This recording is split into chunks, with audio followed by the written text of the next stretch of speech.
order. Can we have roll call? Here. Mr. Dinwiddie, Here. Mr. Tybor, Here. Mr. Pratt, Ms. Sullivan, Ms. Emerton, Here. Mr. Winchester. Here. Thank you. For the petitioners tonight, as usual, we have a short board. You're entitled to postpone your presentation to the next meeting or the very next meeting. All of you are probably familiar with that part, so keep that in mind. As well as any individual may have appeal rights relating to any action the Urban Design Commission takes, except commission recommendations to the Assembly which are not appealable. Appeals must be filed with the clerk's office within 20 days after approval of the Urban Design Commission of a resolution which is Commissioner's final decision. A fee for the appeal is required at time of filing. With that, we'll get started. Are there any disclosures tonight? Commissioner Sawhill. Thank you, Mr. Chair. I was absent from the May 8th, 2013 meeting. Therefore, I will need to abstain from voting on resolutions 2013-10, 2013-13, and 2013-14, which I believe makes us too short to make any headway on those resolutions. So sorry about that. I would entertain a motion to postpone resolutions for approval. Commissioner Winchester.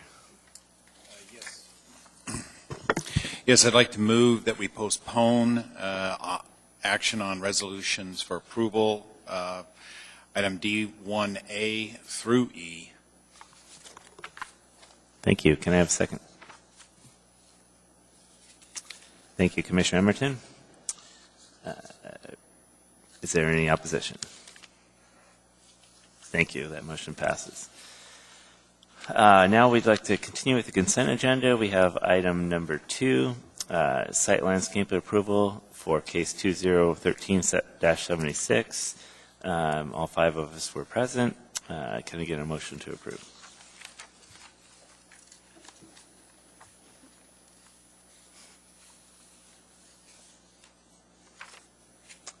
That motion has been made by Commissioner Emerton, seconded by Mr. Tybor.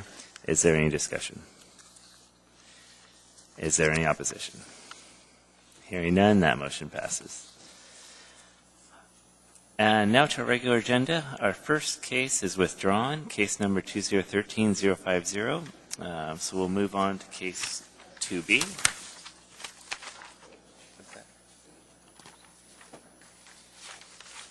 We are going to. Our first case is case number 2013-077. Watermark Construction is the petitioner. Site plan and landscape plan review for a school. Do we have a staff report? Yes, thank you, Mr. Chair.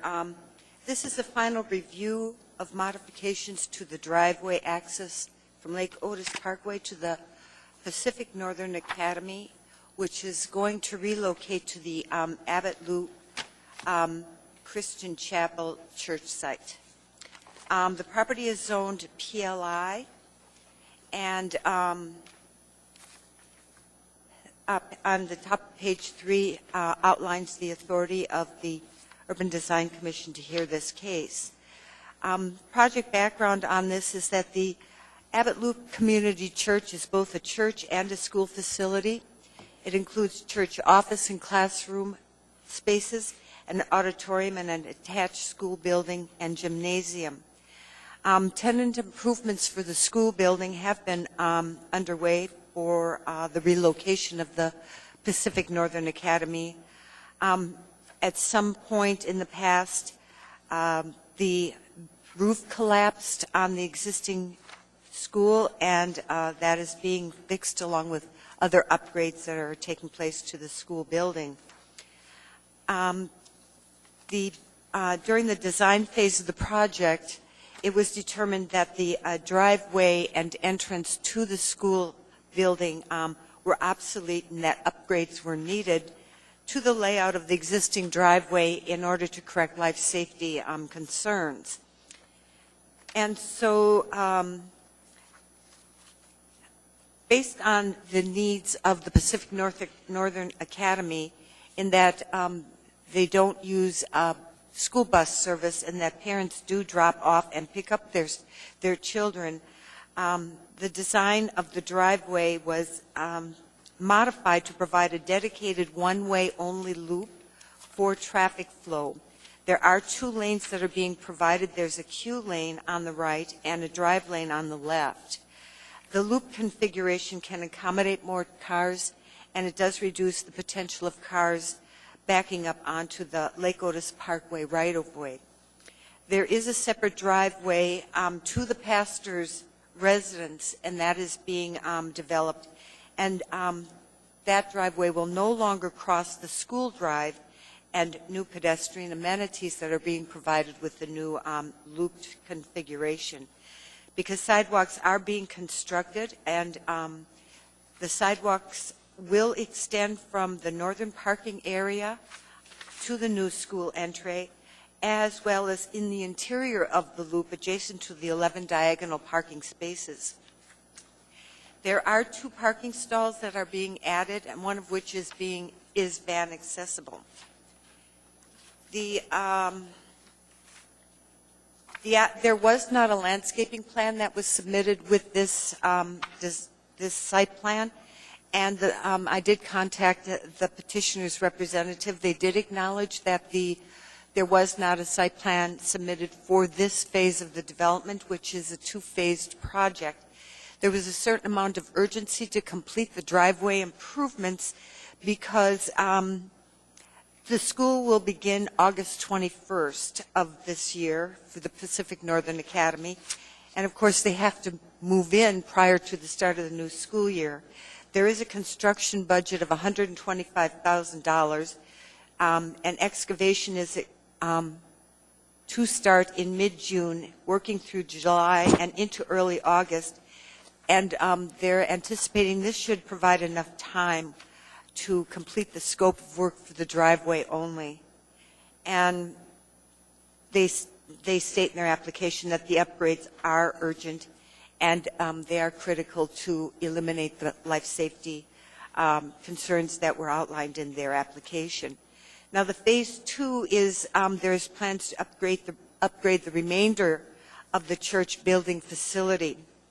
And that work is still in the planning and design phases, and there always was the intention to provide a landscaping plan for the entire site with the submittal for the improvements to the church building facility. But they wanted to provide a cohesive landscaping plan at the time that they provide the design for the church building facility. But there are amendments that do need to be made to the site plan that is before you tonight.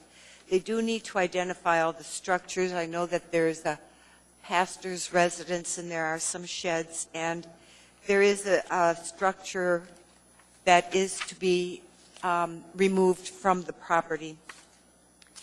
They should identify the east-west drive aisle adjacent to the school and the school itself, and there appears to be a turnaround at the end of that east-west drive, but I can't excuse me, I can't figure out the connection to the loop driveway because there's a rolled curb, so I couldn't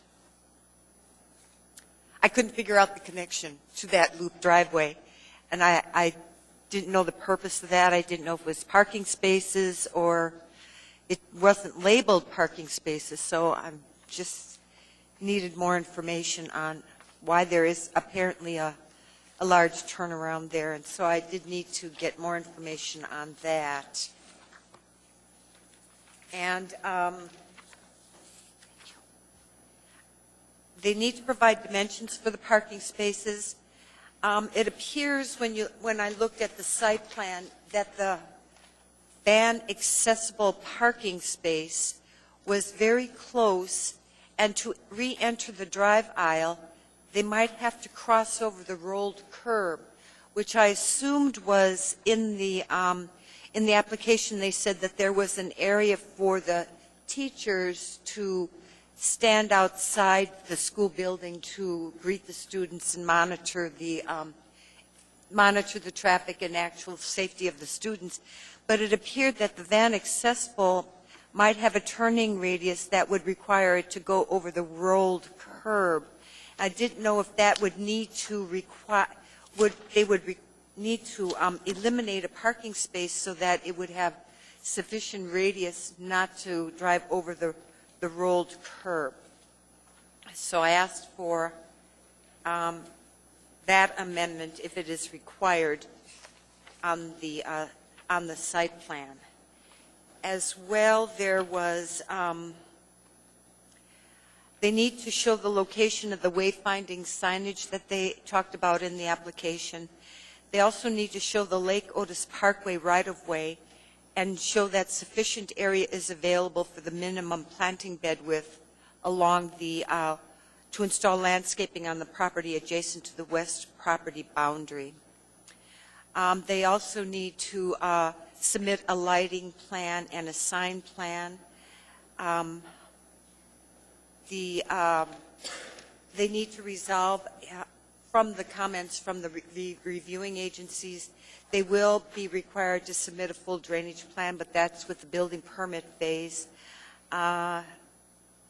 There are requirements from traffic engineering that need calculations on morning and afternoon peak site trip generation, and another peak commuter hour traffic generation calculations, and on-site circulation queues. They want calculations for that.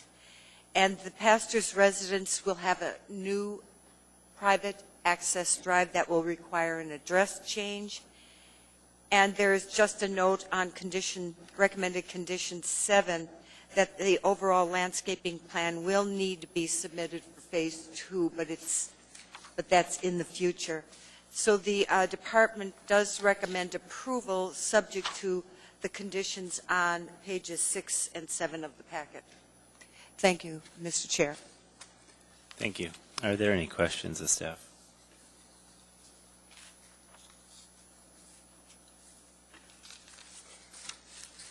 Commissioner Winchester. Yes. One question. You were mentioning an east-west drive, that you had a confusion about the circular. I was trying to locate that, to understand. Yeah, because it appears that this large loop is running north-south is the only reason I'm... On the site, sorry, Mr. Chair, Mr. Winchester, Yes, ma'am. on the site plan, at the north adjacent to the building, that appeared to me to be a driveway, some sort of drive aisle with a turnaround at the end.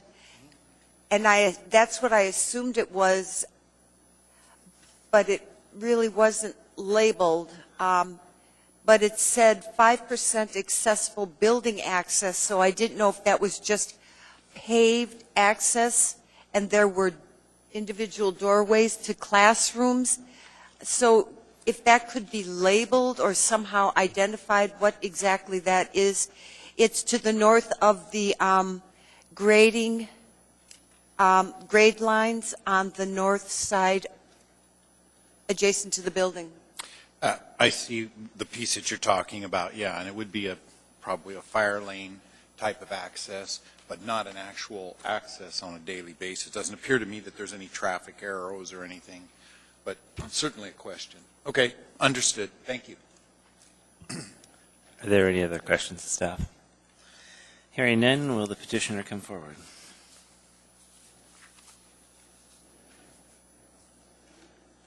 Please state your name and spell it for the record.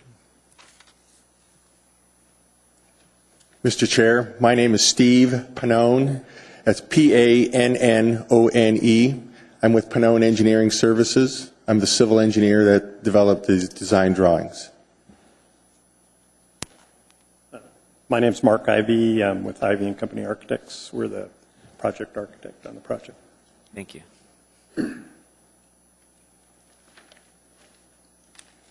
You may present now. I'm You sorry? have a presentation for us? The preliminary site plan has been updated significantly since when we prepared this. We now have a full set of drawings that are available. We have submitted them to Building Safety for plan review. Ms. O'Brien, that east-west driveway to answer that question, there's a garage door in the southeast corner of the building, and needed to have access to that garage door, and that east-west driveway is been turned into a walkway, and the driveway coming up past the pastor's house has been modified to allow access to that garage door if necessary. Does this overhead projector work? I believe so, yeah.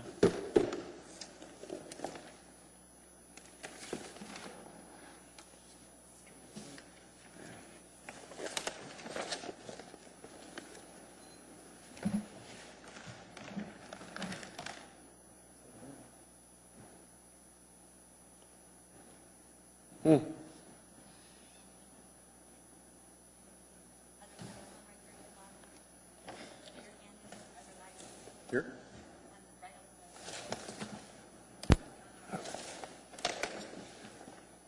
The old ON-OFF switch. Okay.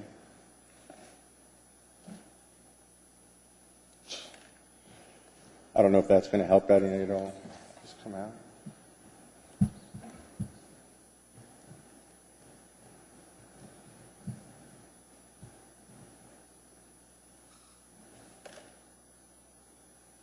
Like where I'm at.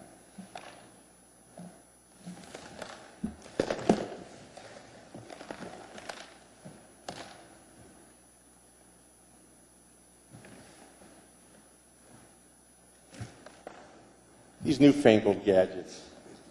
I'm trying to get it so I get a bigger picture on this thing.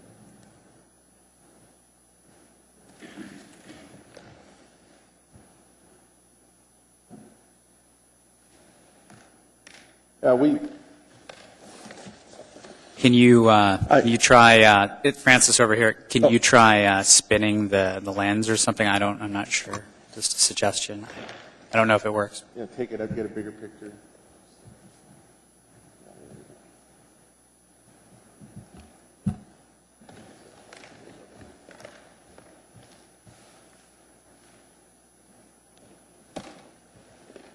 Yeah, where the drop off.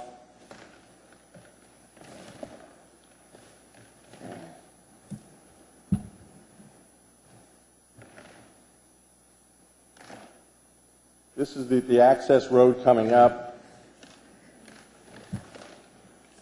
The drop off area. And we'll have this is the new entrance to the building. And then we'll have a walkway that goes to the second level. The building is 2 stories, and there's an entryway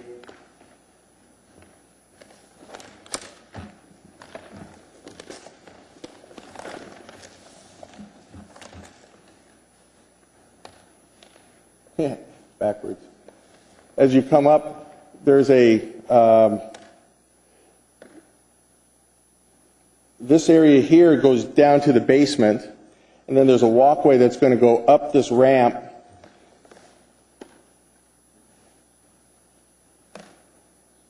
to this area, which is then it'll have a sidewalk that'll allow second story access. The garage door is here, and we'll have access from the pastor's house.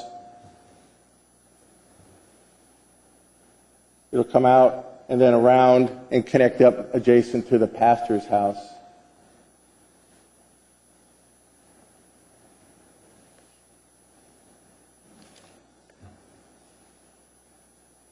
This existing building here is the pastor's, and then as you continue on to the south,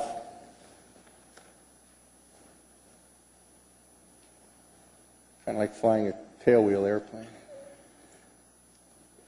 This is a study area, and the access will continue down to the main east-west road down below. Did that help? Did I just completely mess everybody up? I apologize. Let me weigh in on that. That access to the second level via that 5% grade is also a temporary measure to accommodate for accessibility.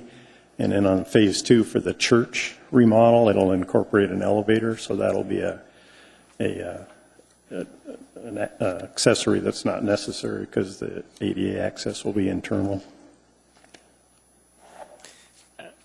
We might help you guys out here and cut to the chase. Department recommendations, have you seen them? Can you speak to them?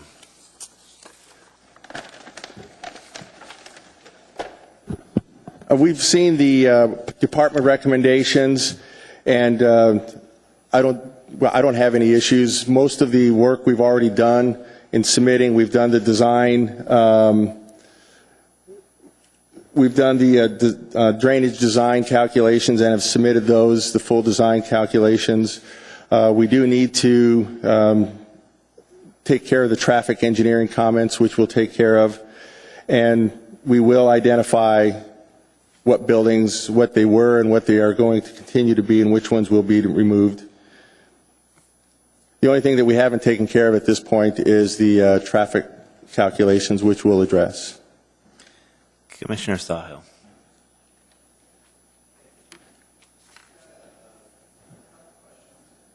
Excuse me. A couple questions and some clarifications.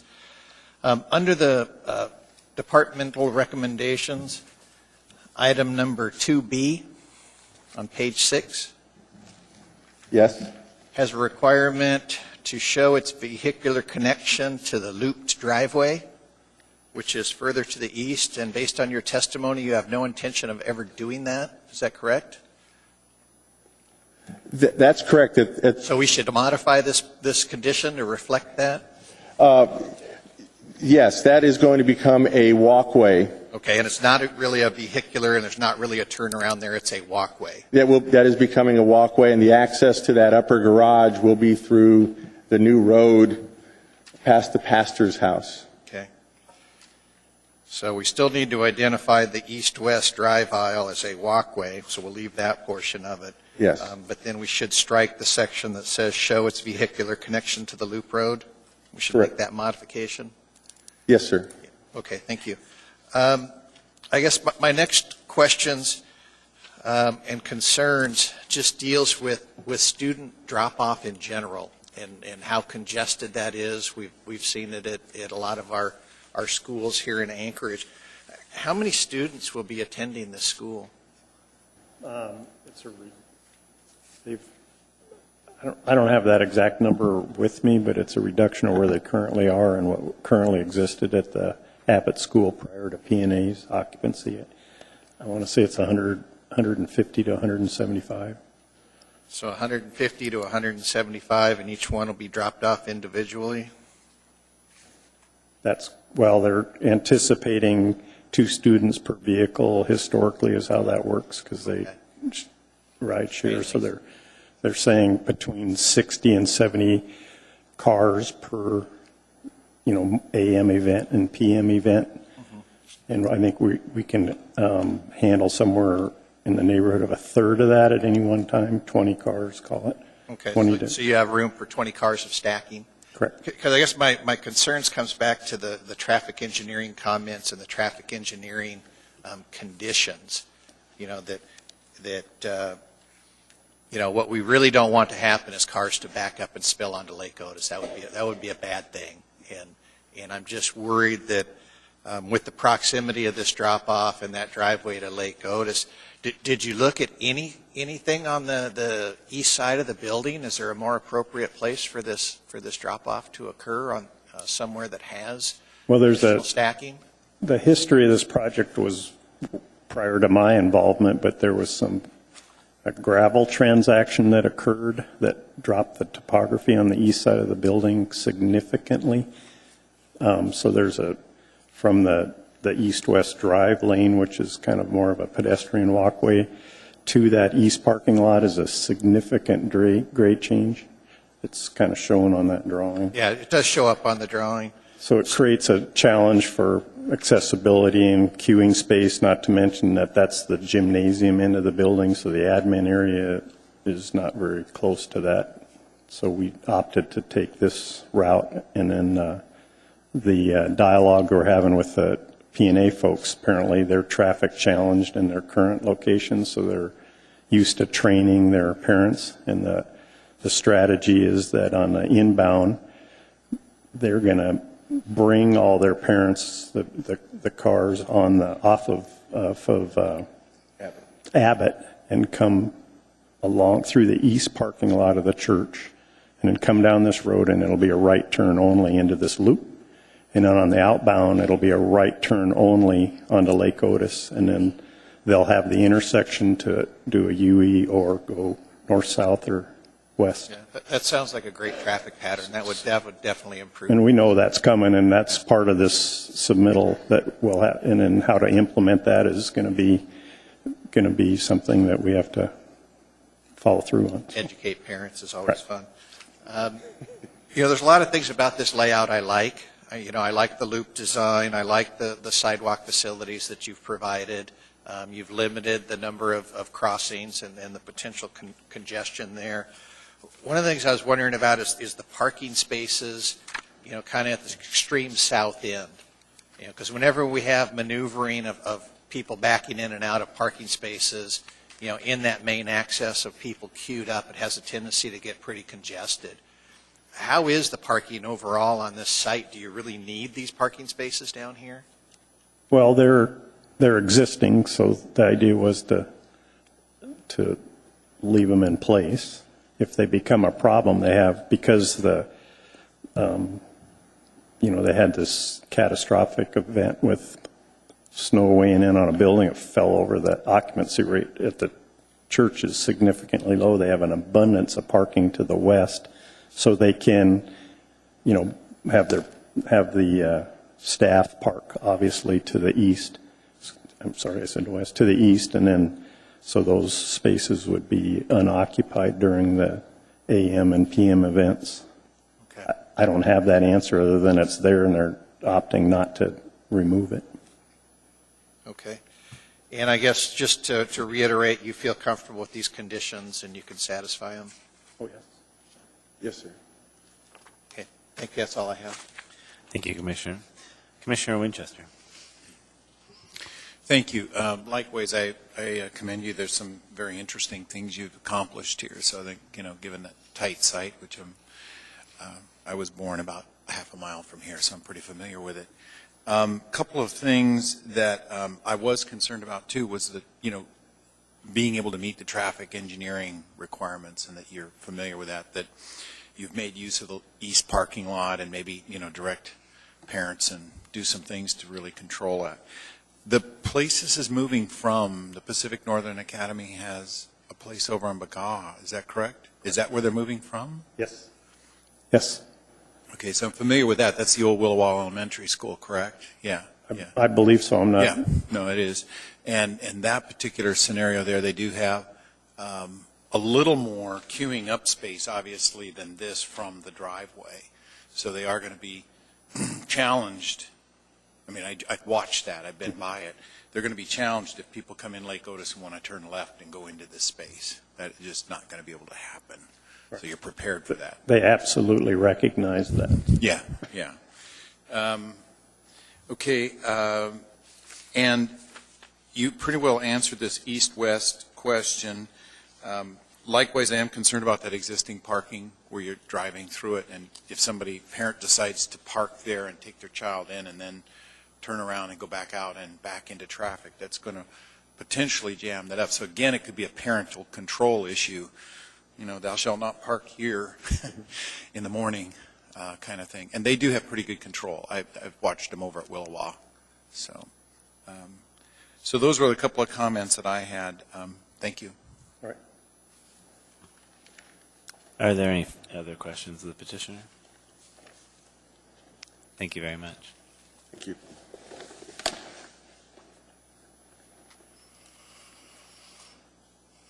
I'll entertain a motion to approve.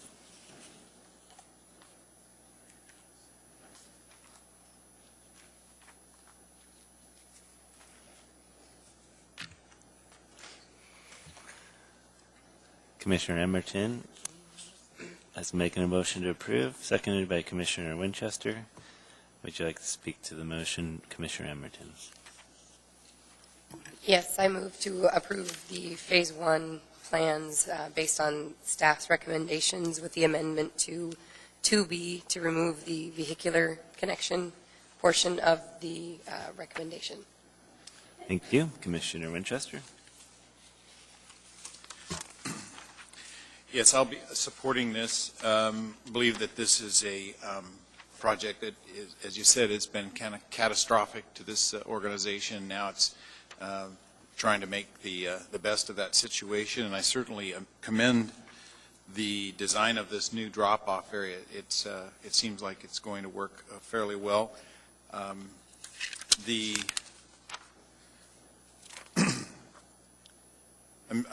Important, I think, that this meets generally what we require for schools and public facilities in terms of a drop-off facility for the type of facility this is.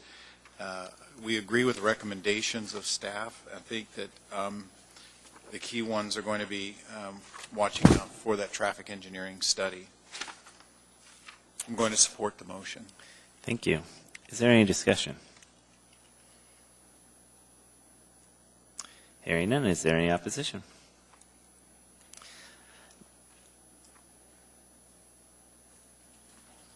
Yeah. Hearing no opposition, that motion is approved. The next case for tonight is case number 2013-078, Anchorage School District Site Plan and Landscape Plan Review for a Public Facility for the Girdwood Elm School. Do we have a staff report? Yes, Mr. Chair. Girdwood K through 8 school is undergoing improvements that will nearly double the size of the existing school. Some of the major new functions are located in a 2-story addition that includes an activity lab, a kitchen, and a gym with an upper story running deck. The second story incorporates classrooms for grades 6 through 8, a science lab, and common space. The community library that had been adjacent to the west side of the school will be removed to make space for the renovations. The renovation reconfigures the existing space. And they're going to do such things as expanding the administrative spaces and security upgrades, and centrally locating the library with the commons/multipurpose room and connecting the music room / stage to the multipurpose room.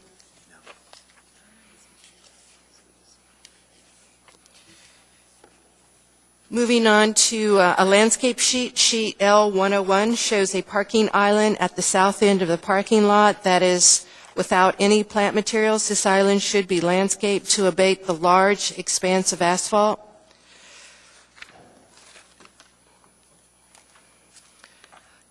Also, there is a fire lane access gate located adjacent to the barrier fences at the front of the school. Given the high visibility of the access gate at the entrance to the school, efforts should be made to provide a gate that is more aesthetically pleasing than the typical fire lane access gate. The design of the gate should complement the design of the barrier fences to achieve design continuity at what is the front door of the school facility. The service and delivery area is shown on the west side of the school. A screen wall is proposed to buffer views into the area from the primary parking lot and walkway, but this screen wall will not prevent views of the dumpsters as seen from the special event parking lot and the walkway adjacent to the dumpsters. So a screening fence is needed at the southwest side of the dumpsters.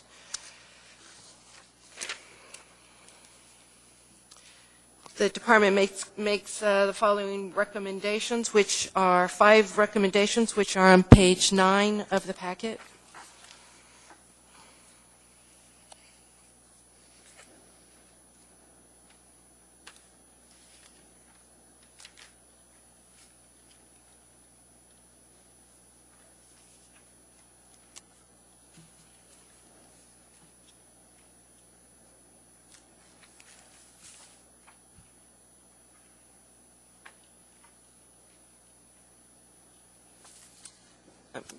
Thank you. Do we have any questions of staff? Hearing none, will the petitioner come forward? Please state your name and spell it for the record. I'm Michael Carlson with McCool Carlson Green Architects. And supporting me today from the school districts, Mary Carey and Calvin Munt, project managers, and Edie just stepped out, so she's not supporting us anymore. And then Elise Huggins, our landscape architect from Earthscape. And I've got some small drawings for Elmo, so if you could just coach me on how to get Elmo running here, we can show you. Do you know how to do this, Elise? There it is. They're doing it for me. Well, let's see. Not as small as we'd like it to be. So does this zoom It goes up. up? Yeah. It might be all the way up. Oops.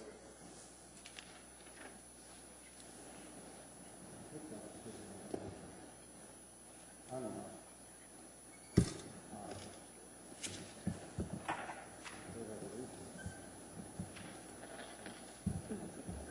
It could very well be all the way extended. Okay. Well, we'll fail the technology side of things here too. But we can see a good portion of the we need to talk about. It's upside down. There we go. Okay. We'll position it about like that. That'll show us what we really need to see. So this is the existing site. What's that? Mr. Carlson, if you could speak into the mic so we can get it on record. Oh, sure, yeah. Hardly Yeah. hear you. You bet.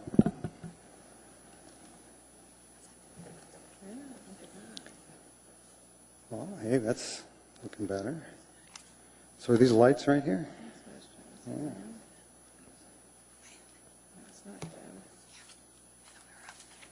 There we go.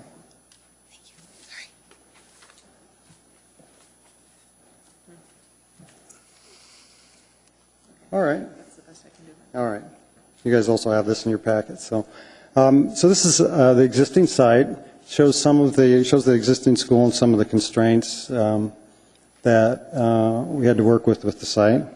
You can see the existing main school here, and then this piece right here is the community library. And since the community library got an actual library, this is currently the school library. The main access road, Hightower Road, comes in, drop off, and then the parking area is right here, and then this is the bus loop for drop off. And deliveries are happening, and utility entrances are happening right here. Some of the issues with the existing site, there are large water lines. There's a 17-inch water line that comes along this side and turns the corner and then goes back into the hillside, and the 12-inch water line around the back side of the building.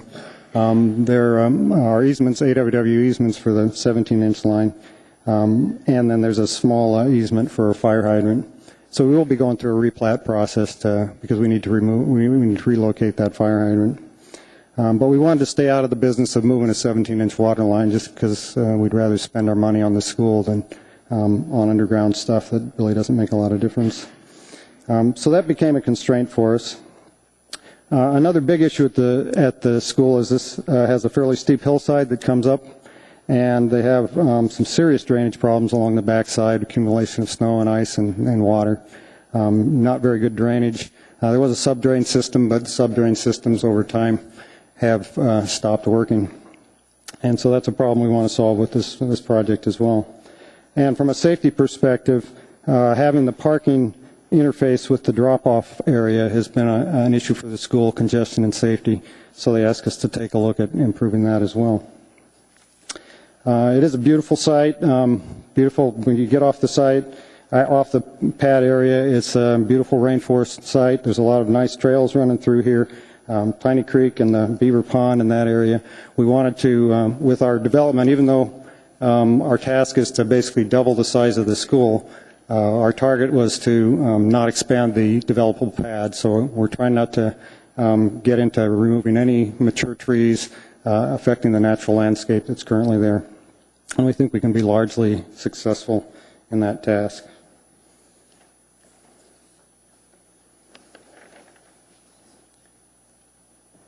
This is what our site plan looks like.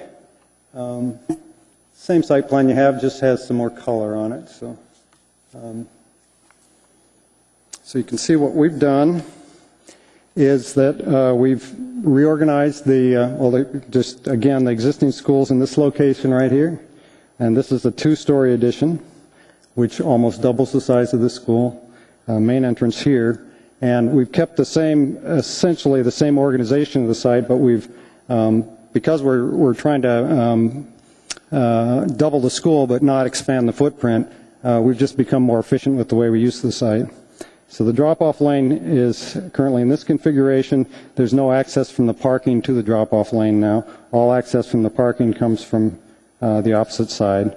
And then we relocated the bus loop, and for event parking, we've striped the bus loop so that during events that it can be used for parking.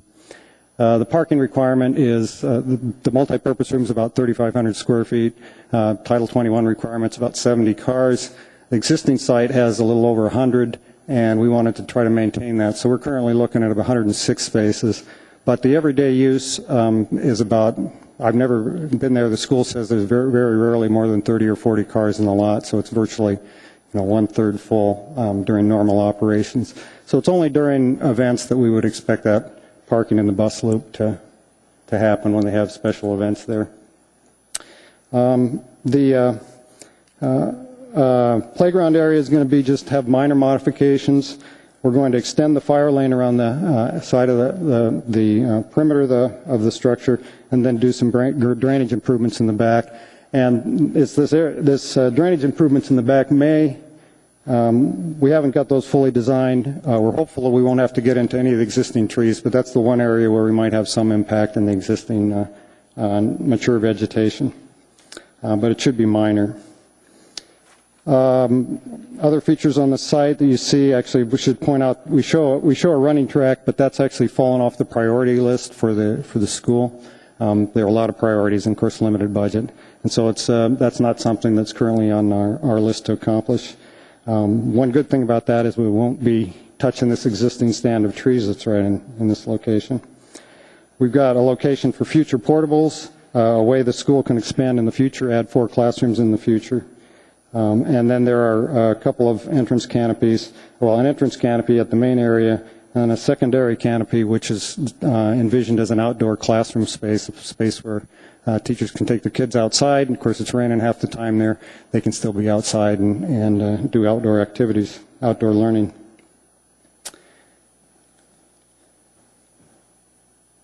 So a couple things that you're always interested in.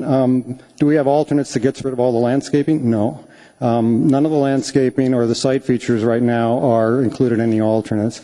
We do have some alternates. One of them is to repave some of the existing areas. We hope to be able to do that because some of the paving is deteriorating. The canopies, the entrance canopy and the outdoor classroom canopy are also alternates. I think that's... Those are essentially it, but we haven't reduced the landscaping. And there's a couple of minor modifications. In this area in front of the building, we thought the landscaping was getting a little bit thin, so we're going to increase the landscape bed in front of the building so that we have a little bit more, so it has a little bit better feel to it, a little bit more buffer. Looking at the building. Upside down or right side up. There we go. So this is an aerial view of the building. Again, we're looking at the existing school, single story here. And then the two-story addition, I can't look at up top, two-story addition with the gym, classroom space, and support spaces in that location. You can see the access drive, the bus loop right there. Because it's a two-story addition, the existing school's very horizontal. Because it's a two-story addition, our addition has a little bit more of a vertical aspect of it. But we've worked to keep the aesthetic of the building compatible with the existing structure and worked with the Girdwood building requiremts to break up the building in appropriate ways. And one of the issues is that the Girdwood building requirements really were not set up for a building of this scale, and so we can't comply completely with all those requirements. And the Title 20, it's 2109-080, recognizes that. They allow for an equivalent compliance in the building design, and through conversations with staff, we've agreed that this is the body that really should grant that approval. So in the packet, I went through and itemized the areas that we see we need to vary a little bit from the requirements, but I think overall we have complied with the spirit and the intent. We've met with the Girdwood Land Use Committee and the Board of Supervisors, and they're all supportive of the project. One issue we do have to resolve, hopefully tomorrow night, is that in order to construct the gym to standards and also meet the have the design be compatible with the existing structure, we're asking for a height variance. There's a 35-foot limit right now, and we're asking for it to be increased to 44. So we're in front of ZEBA tomorrow to get that approval. We're hopeful about that. The community and the school are supportive. Everyone's supportive of the idea. The only concerns have been expressed by staff, and they're procedural. So we're hoping we can work through that and get that approval. If we don't get the height approval, the design will likely have to go to a flat roof structure, and so we'll be back asking for equivalent approval on the building from you folks again, but we're hopeful that won't happen.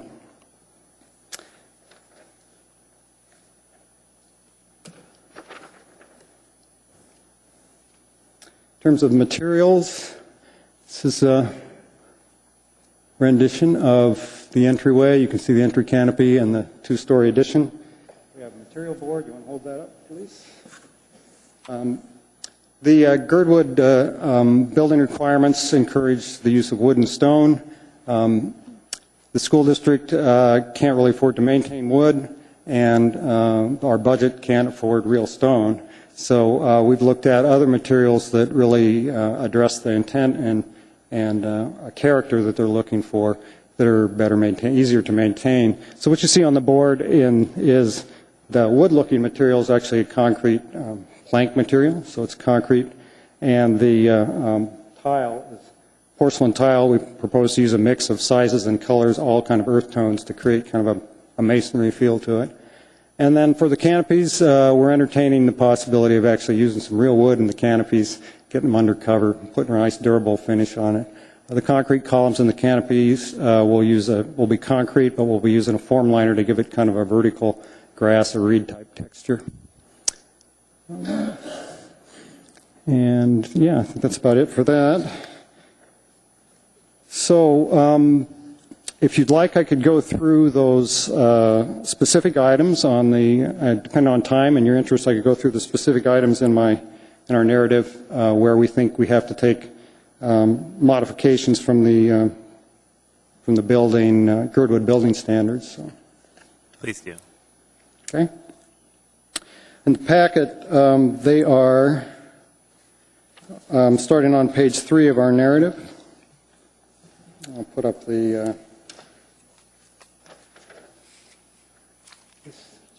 Can we get Elmo back up? Page 51 of yours.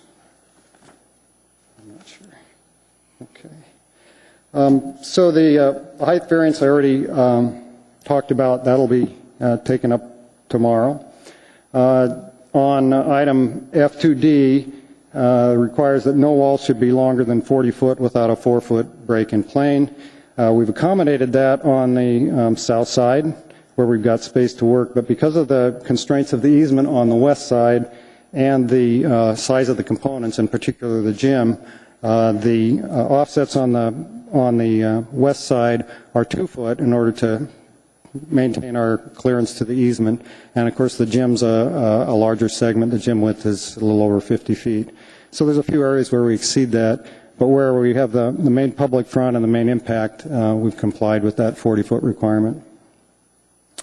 Second one is that the maximum length of any building side be limited to 120 feet. The existing school already exceeds that limitation, so we can't really do anything about that. And of course, our addition extends that length. But we have, as mentioned before, worked to try to break down the mass and scale of the building. Part of the intent of that section is to make larger structures appear to be or a collection of smaller structures, and to enhance or complement the mountain style.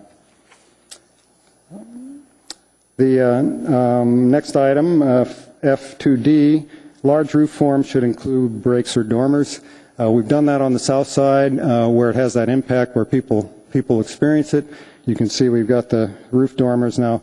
If we don't get our height variance, that'll all change, but right now we've got some roof elements that bring light into the classrooms and also break up the scale of the facade. And we haven't done it on the north side because there's no real practical reason for it. Should I continue?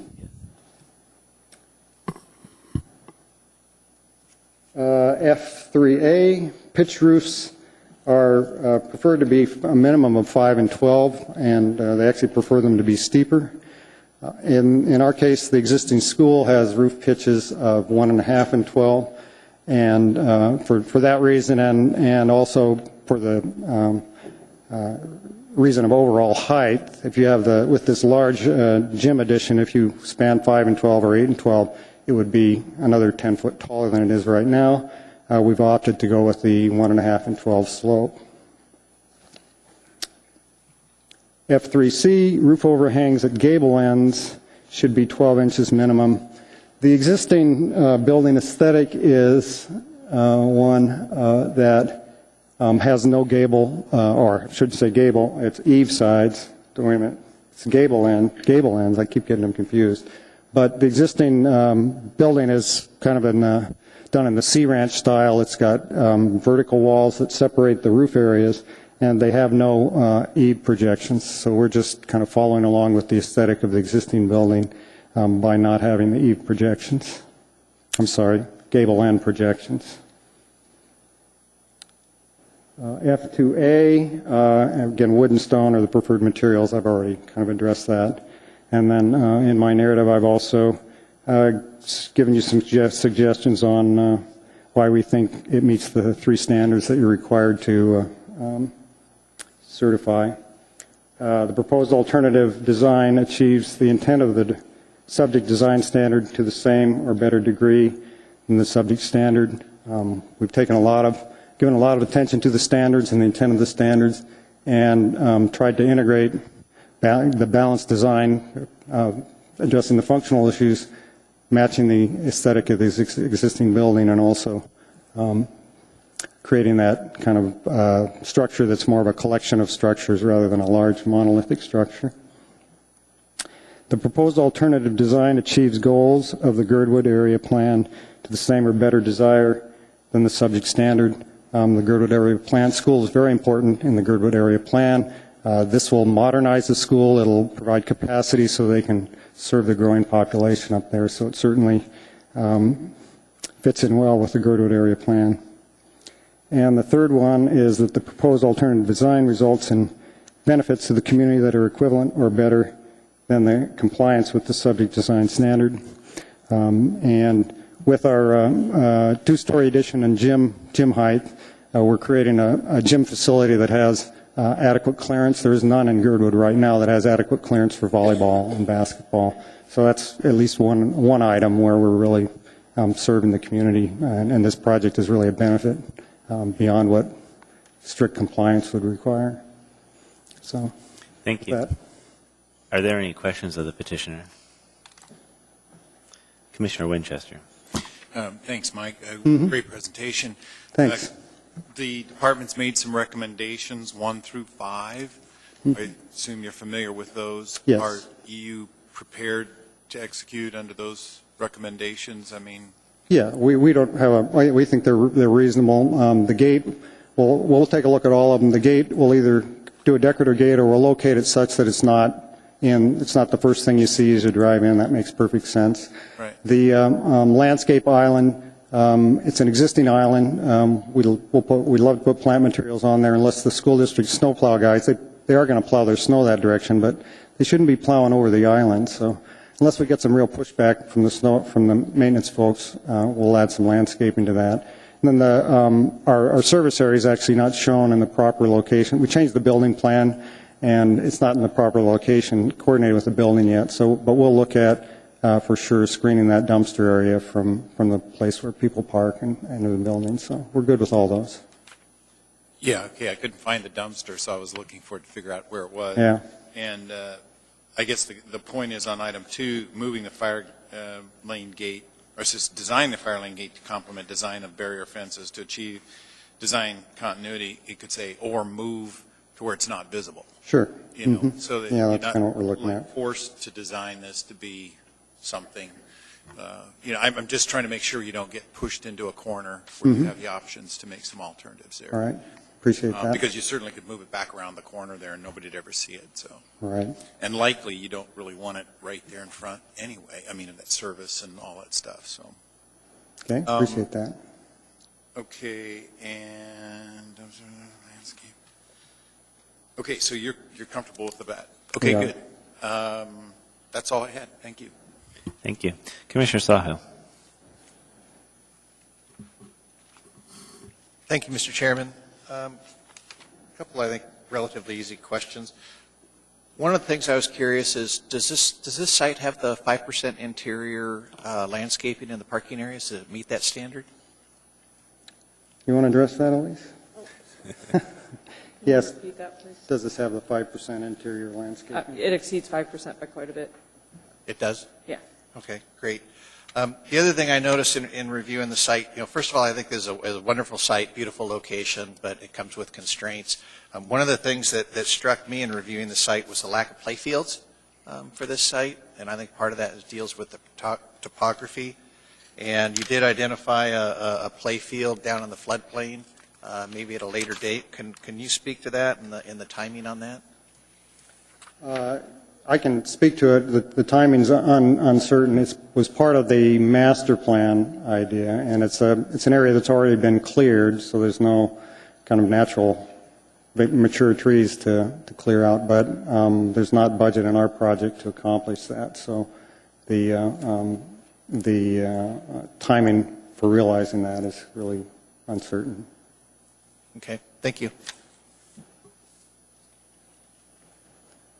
This is a concept review, so we'll see another set of, well, this will come before us again, right? Correct. We'll be back here in the fall with our final. Are there any other questions? Thank you. Thank you.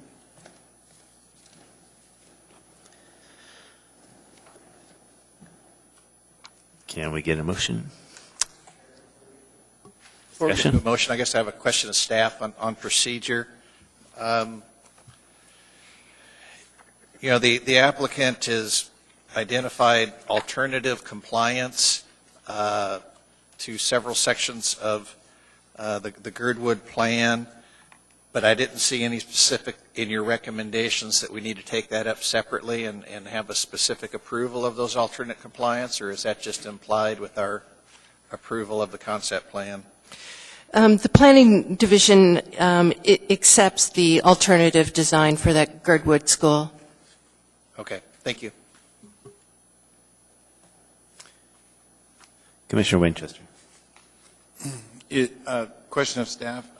Is that something that we should address in our motion, that we are accepting those? I mean, it isn't really stated anywhere in here. And I'm just, again, trying to clarify, like Mr. Sawhill. Yes, go ahead and make a condition to that effect. Yeah, just to clarify that we are accepting their alterations or exceptions. Okay.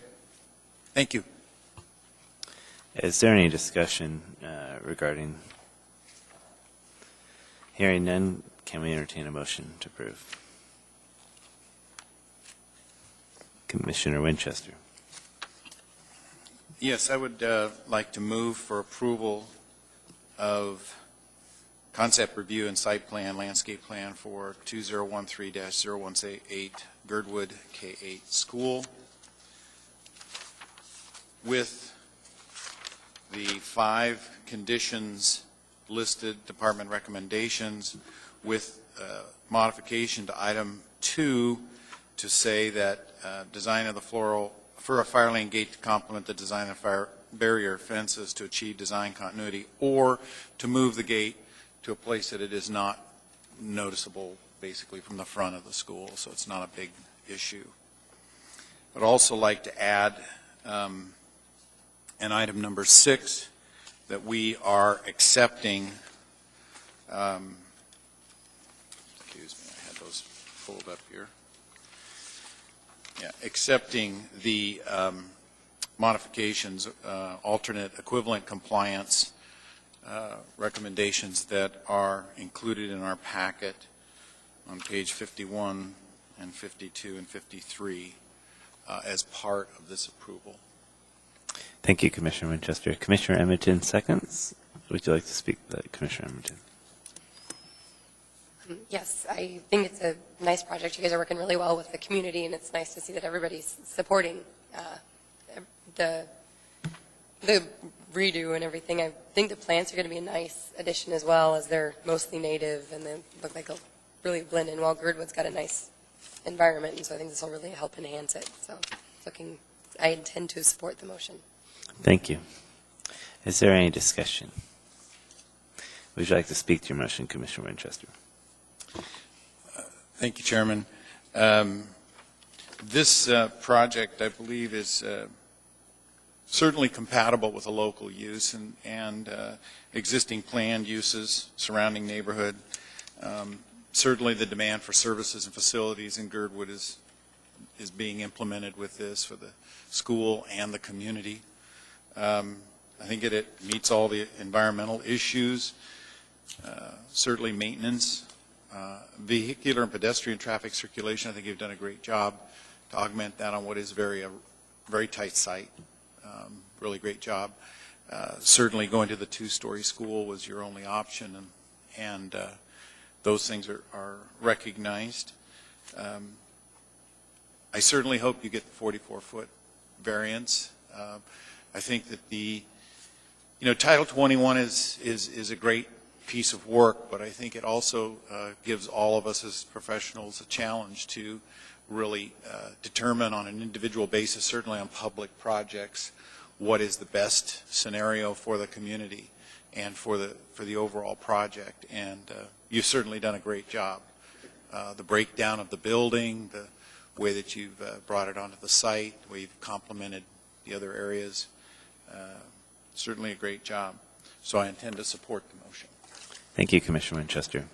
Is there any further discussion? Is there any opposition? Hearing none, that motion is approved. Thank you.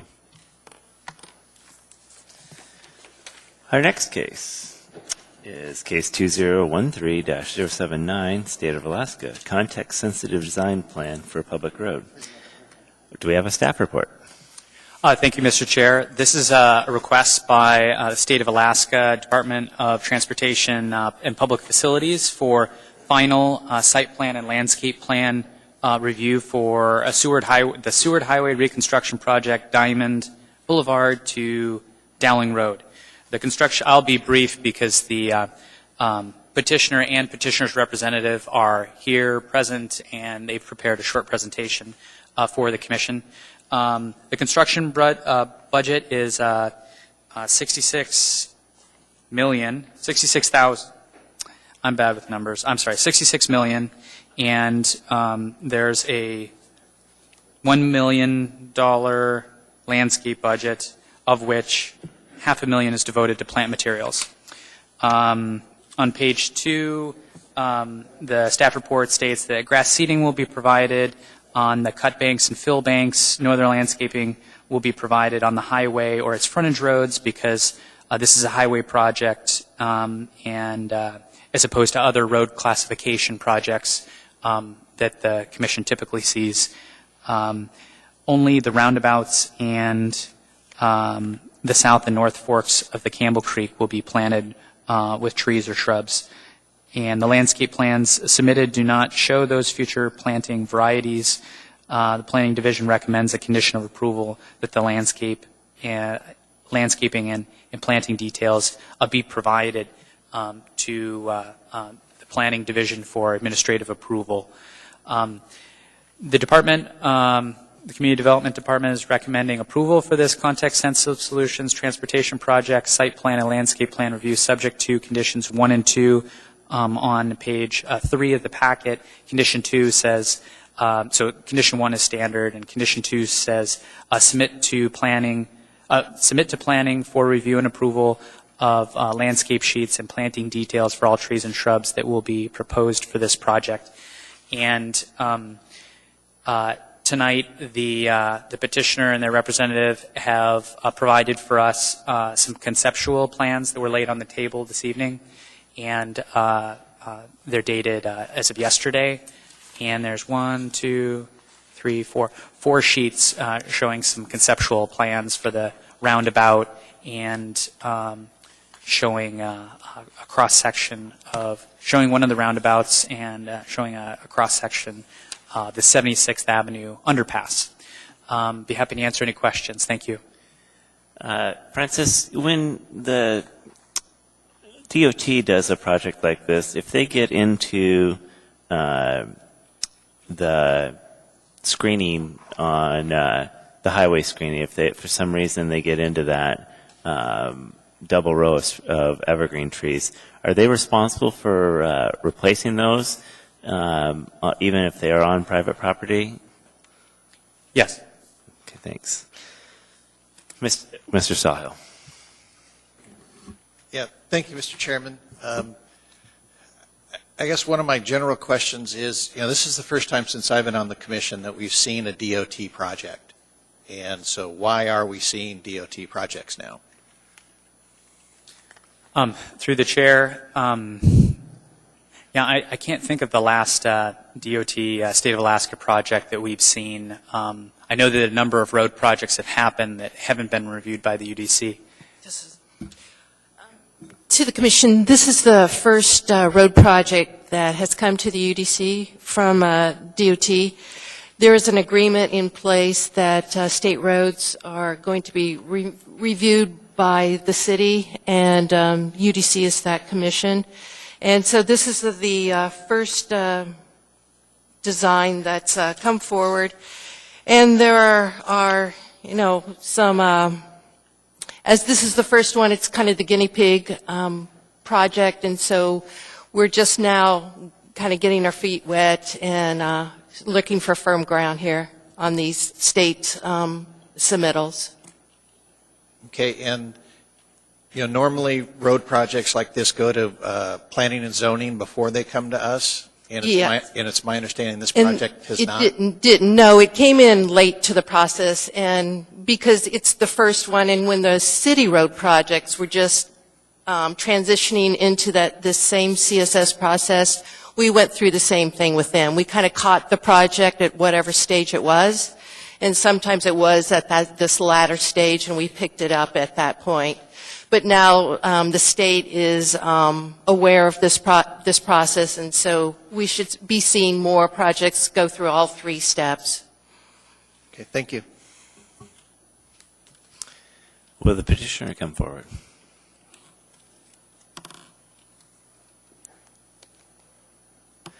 Since you're new here, state your name and spell it for the record. My name is James Potts, Jamespotts. I'm with CH2M Hill. We also have Jim Amundson, the DOT project manager here. All these boards are in your handouts. Realize that it probably won't be easy to see or read from where you're at.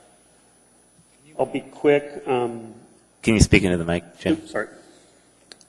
In general, this is one phase of a multi-phase project to provide capacity improvements to the Seward Highway and reconstruct the frontage roads.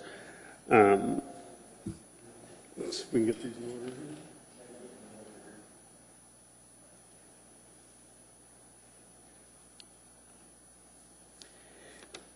here. In addition to capacity improvements, one of the goals of the project is to provide better connectivity across the corridor for pedestrians and autos. Improved access and improved access along the frontage roads for the businesses that are there, and some safety enhancements. The landscaping elements, well, in addition to that, we have pedestrians improvements. The frontage roads will be constructed for the full length of the corridor. Sidewalks will be added to each of the outer edges of the frontage roads. Bicycle lanes on the frontage roads are also included for the entire length. We are proposing a grade separation at 76th Avenue, so that will extend under the corridor. We've chosen roundabout intersections for that location. They will also have separated paths and sidewalks that extend under the bridge along the roadway.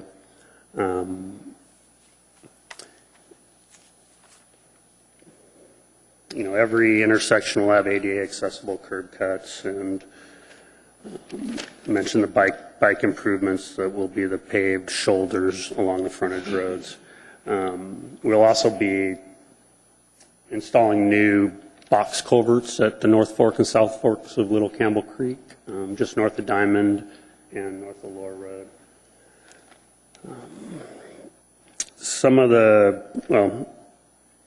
It was mentioned by staff that, the primary landscaping improvements to the corridor, it's a controlled access freeway, is primarily seeded with grass. We are proposing some trees and shrubs at the roundabouts.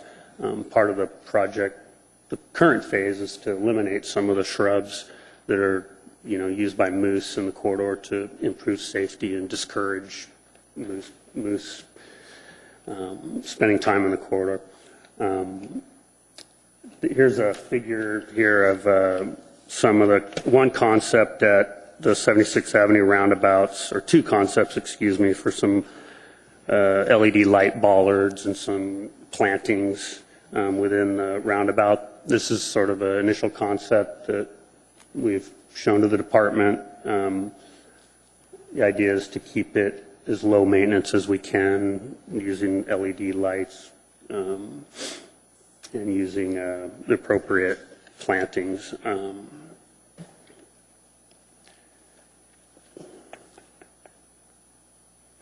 That is really all I have. I'll be happy to answer any questions. Thank you. Are there any questions of the petitioner?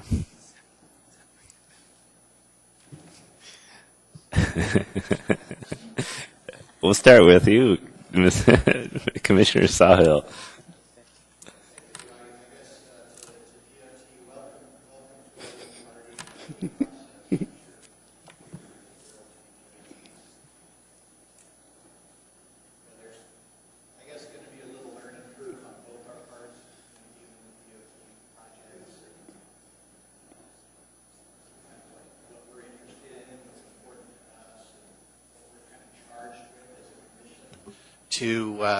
to review, what our responsibilities are and try to fulfill those responsibilities on your project. So it's going to be an interesting few steps until we get used to all this. I guess with that, one of the first things I wanted to understand, or I think it would be good for the commission to understand, is what is the department's policy on landscaping within your projects? Jim Amundson, the Chief of Highway Design for the Alaska Department of Transportation, also the project manager for this project. The DOT policy on landscaping is for a high-speed corridor such as this. We don't have any trees or brush planted within 45 feet of the back of the edge of our roadway. Okay. And for that 45-foot corridor, that clear zone that we create, the expectation is it's going to be topsoil and seeded and as free of obstructions as we can make it. Okay. And I know you're trying to clear all your highways of moose candy, moose browse. Correct. To keep that free, and that's a good policy. It's an important safety feature.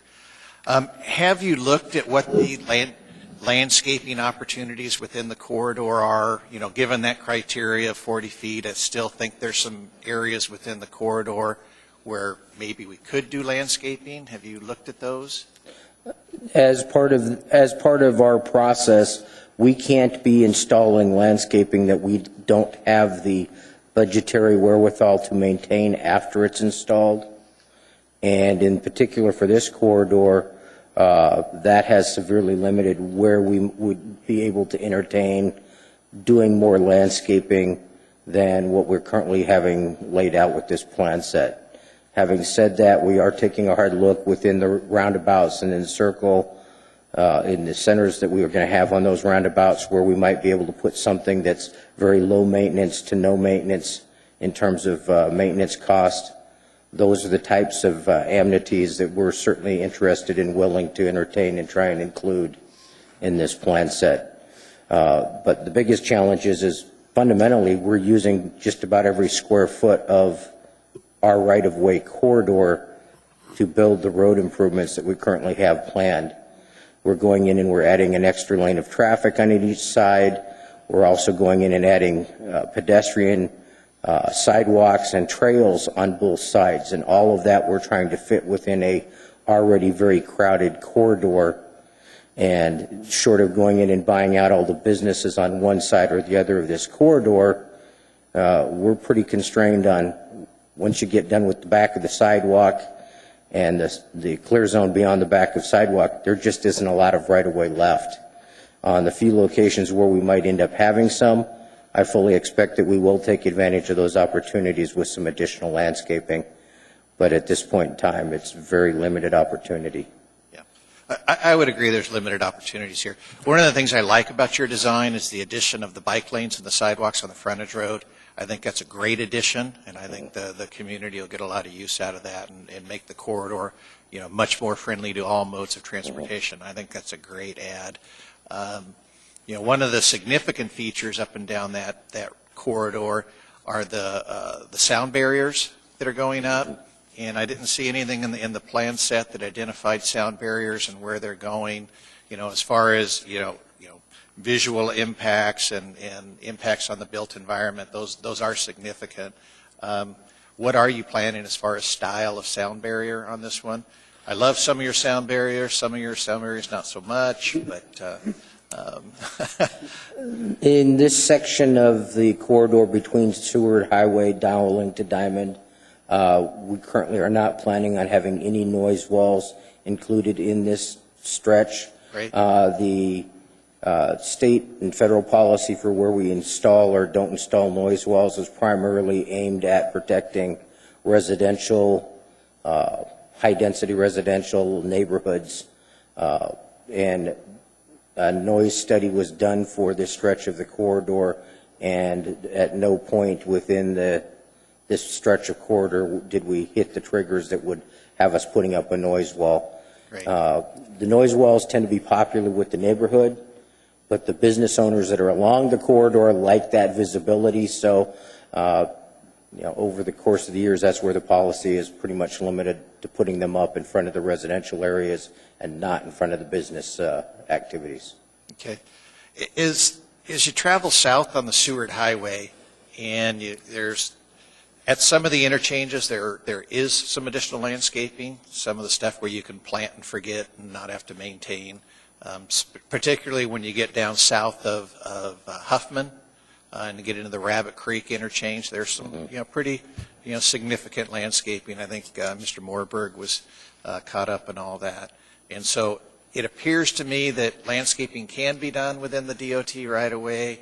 I understand you shy away from it and you don't want anything you have to maintain. I understand your maintenance issues, but I was just looking at some of the interchanges and wondering, between the frontage road and the main line, especially against some of those tall walls, is there opportunities for some landscaping in some of those areas where it wouldn't be in the clear zone? Possibly. We're also challenged by drainage treatment and needing The few places that you're talking about are probably going to end up being the MS4 retention detention pond location that we're also going to need to be including in the construction that we'll be doing out there. Having said that, we can certainly take another look at it and see if there are places that get back outside of that 45-foot setback, and see if there aren't other locations where, coming up with some trees or additional vegetation would be possible. Frankly, that's a level of detail that we're just now starting to really get into on the project at this point. And I guess the last, it's more of a comment than a question. We're again charged with reviewing landscape plans, and really what we got with this submittal was no landscape plan, and one will be coming someday. And again, it's hard for us to do our job without anything to review. And I understand that in your process, 50% complete, you're probably not even getting into the landscape plans yet. But I think, again, as we're getting used to each other in the process, we'd like something closer to what you provided today to be submitted with the 50%, so we can actually review something. So it's just a comment on maybe a modification of the process down the line, so we can get along a little better. This is one of the issues that's already come up within the discussion between the state and the municipality on state process and what are the submittals at the various milestones versus a city project and the milestones. And I think it was alluded to that the city's process has morphed over the years as your duties have been modified. And yes, I expect that over the next 3 to 4 years, as we have several more projects coming in to be presented to you, that we will be having to adjust some of the things that we include earlier on in our process as well. Yeah. Great, thanks. Commissioner Tiber. Thank you, Mr. Chair. I was looking at the what you just presented us on the landscaping, the aesthetics for the roundabouts there, and you're looking at the trees that are depicted, and I was wondering, it just seems a little counterintuitive to have a bunch of trees in the middle of a roundabout that might be a vision obstruction. Is that really the plan there, or is there some sort of? I think we would use, well, they're not super tall trees, so they wouldn't design them such that they would be a visual obstruction. And I'd also address from a traffic safety perspective, you actually want to have visual obscurance in the center of the roundabout to reduce the tendency of some individuals to come blasting in at a higher speed because they don't see anybody over on the other side. One of the points of a layout of a roundabout is you can see and you have good visibility back to a reasonable decision point for you entering in the roundabout at the speeds that you should be entering the roundabout for. But at the same time, you want the people coming into the roundabout to be slowing down to the speeds that are intended for use within the roundabout. Because if you're going too fast, the gaps are inadequate from entry point to entry point for the people for that flow in and out of the roundabouts to function the way it's designed. Okay, thank you. So sticking some trees in the middle helps that. Got it. Commissioner Winchester. Thank you, Chairman. Actually, my question was very similar to Commissioner Tybor's. However, my experience with roundabouts, and especially the one at the south end of C Street, is that I don't think it would matter if you put trees in the center of those or not. People drive through that at 45 miles an hour sometimes. And it's very difficult to judge people's speed when you're trying to enter the roundabout. Of course, those don't have any trees in them. And I can imagine if you had trees in the middle of those at C Street, we would have some serious accidents because people do drive too fast through them. And it's not really, and once they enter them, they think, okay, now I'm 45 miles an hour again. And so I question that balance of being able to see somebody who's doing 40 miles an hour already in the roundabout, and I'm trying to get in. It's difficult. And if you stop and think about the C Street roundabouts, what do we have in the middle of those? Nothing. No, that's what The I'm saying. My point and that's is, why they're going as fast as they are, is because they can see, they have an underlying presumption of, so the assumption is that if you put the trees there, they can't see, they're going to slow down? yes. Okay. I'm not sure I agree with that, but okay, thank you. Okay, I have some comments. I do like the newer design of the roundabouts compared to the first Dowling roundabout that still doesn't work, even with the speed bumps in it. But the Huffman roundabout's probably the best you guys have put together with controlled lanes. You have to you force traffic to go a certain way because otherwise you're humping medians. And tell me about the LEDs. These LED candles that you're proposing, how is that light? Is it super low reflectivity? I mean, you're not going to confuse drivers in the wintertime when there's snow everywhere and everybody has headlights. Explain them a little bit. I think they would just be low-level lights, so just kind of a hue in there. Maybe going down, casting down, maybe, or they're cool. I like them. I'm just curious whether or not that you throw. To be the focal point of Anchorage, if that's. You don't want to be on the news for your lights in the roundabout. No, and I mean, this is an initial concept, and DOT's, I'm sure maintenance is going to have comments, and the next time you see it, it'll look different. There could be greater poles too, so. And then I had because we do review landscaping, and I had a question about your schedule values. You have 5 acres of seeding, and you have 3 square yards of ground cover. You have compost called out for 3 square yards, but you're going to seed 5 acres. What's your ground cover?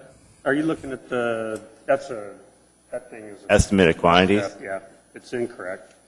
So the plan is to use compost for a ground cover, or peat or topsoil, or Compost, because it's a BMP. They can apply it immediately and. for your erosion control issues. Okay, sounds good. Yeah. Oh, also, would you guys be opposed? One of the conditions is that you planning sees the final landscaping plan. One of the conditions we're going to discuss is for us to see the final landscaping plan as well. Yes. Okay. All right. Is there any other questions? Thank you very much. Thanks for your. Thank you. Any discussion? Mr. Chairman? Yes, Mr. Sawhill. Before we get to the motion, the one thing I did want to get on the floor for other commissioners to discuss is the point you brought up, and is modifying condition number 2. So the landscaping plans do come back to the commission as opposed just to going to planning staff. Yes. I think it would be appropriate for us to do that and not delegate that authority to staff. That's what I was going to ask for. Yeah, and I think we can do that under the consent agenda, so we have an opportunity to see that, and we can ask petitioner questions if we feel like it. Otherwise, we can just roll it through. So I think that would be appropriate too. So, Francis? That's the only thought I had. Thank you. Through the chair to the commission, I was trying to think point of information. I was trying to think procedurally what the commission could do. So the conditions now read, the site plan, landscape plan are approved, subject to these 2 conditions, and one of the conditions is that the site plan, landscape plan, or the landscape plan be provided to planning for administrative review and approval. If the commission wants to strike that condition and have the project return to the commission for review and approval instead of having staff do it administratively, then it seems to me that the motion might be worded something like return to the Urban Design Commission with revised site plan and landscape plan, or return to the Urban Design Commission with plans when ready, or something like that. And you might be able to say at what level you may want to try and provide some specificity about what you're seeking. So at what level of detail? So, I don't know, 85% or final plans, or as opposed to, anyway, that's all I have. Thank you. Thank you, Francis. Jim? I 85% I'd be fine with. I'd be fine with just any landscaping plan. Yeah, any plan would be good. I was thinking 75% would be fine. You know, we want enough detail. We want to be able to see. We want a legend that shows us what kind of planting materials they are. We want the numbers. We want the details. It's the stuff we normally get, but again, these guys aren't used to providing that at this level. I get that, but it would be good to see it later at an appropriate time in their schedule. Yeah. Any other discussion?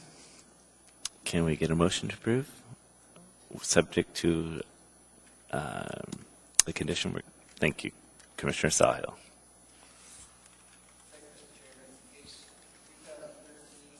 Excuse me.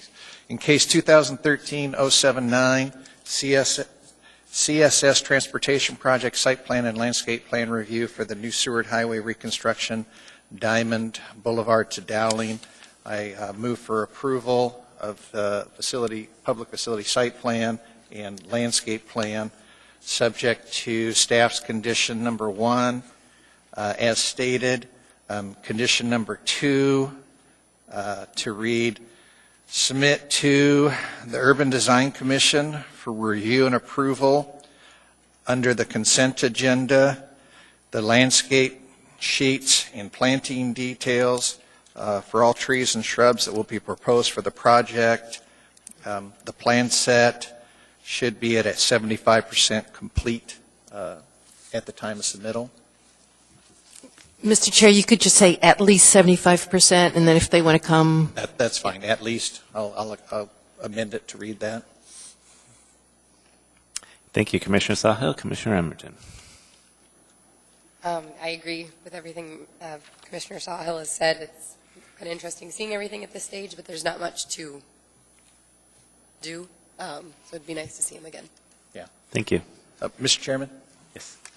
If I can speak to my motion? Absolutely. Yeah, thank you. We're kind of on a new road here. Having DOT projects come before us. There's going to be a little bit of adjustments for us to understand DOT's mission and what they're trying to accomplish, and then also, accomplish the mission that the Urban Design Commission is tasked with, which is to, review projects for standard conformance to standards and plans. One of the things particularly interested to me is the pedestrian and bicycle plan and conformance to that. And I would commend DOT for their additions to that, adding bike lanes. I think that's a great addition. This is a big project. It's a tough project, and I avoid the current section like the plague until it's done.